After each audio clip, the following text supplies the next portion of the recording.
Morris Abraham ana nafasi ya kuchangia magoli kwenye kikosi cha Simba msimu huu. Bila shaka wengi wameona kiwango cha kuridhisha kutoka kwa Morris Abraham kwenye michezo kadhaa ambayo amepewa nafasi ndani ya kikosi cha Simba msimu huu.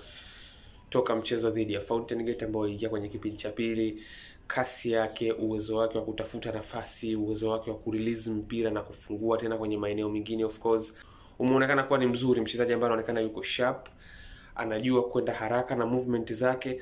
Lakini hata katika mchezo dhidi ya Gaborone ambao wamebahatika kuanza pia, licha ya kwamba kitimu Simba hawakuwa na mchezo mzuri, wachezaji wengi walicheza chini ya kiwango, lakini kama kuna mchezaji wa ndani au wawili, naweza nikasema wa ndani ambao walicheza vizuri, mmoja wao ni Mligo, mwingine kwenye eneo la mbele alikuwa pia ni Morris Abraham.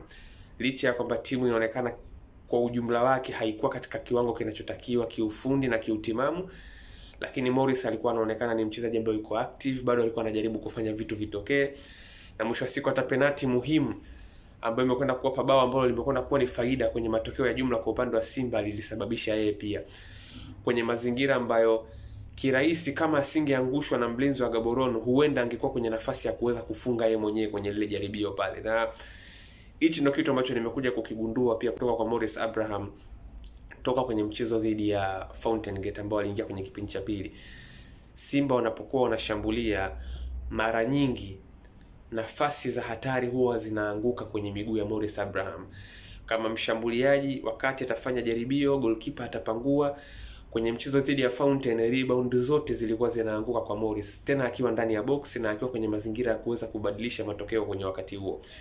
Lakini hata kwenye mchezo dhidi ya Gaborone, baada ya jaribio la Soa, mchezaji wa kwanza kabisa ambaye mpira ulimwangukia ndani ya box alikuwa pia ni Morris Abraham. Kwa hiyo hii ni ishara ya mchezaji ambaye anajua kunusa hatari karibu na lango la mpinzani, anajua namna ya kuchukua maeneo sahihi pale ambapo Simba wanashambulia kwa ajili ya kwenda kukutana na mipira ya mwisho karibu na goli la mpinzani. Kwa nafikiri kitu ambacho Morris anaweza kutakiwa kukiboresha ni uwezo wake wa kufanya finishing, umaliziaji wake mbele ya goli. Ninaamini kwa sifa ambayo nimeiona ya Morris ya kuweza kufika kwenye maeneo hatari karibu na box Simba wakiwa wanashambulia, na akawa anakutana na mipira mingi kwenye maeneo hayo, ana uwezo kabisa wa kuchangia goli kadhaa kwenye kikosi cha Simba msimu huu. Lakini hata decision making yake pia akiiboresha, anaweza kuwa kwenye mazingira ya kuseti magoli kadhaa pia kwenye kikosi cha Simba msimu huu. Kwa hiyo ni moja kati ya trait yake ambayo nimeona ni nzuri.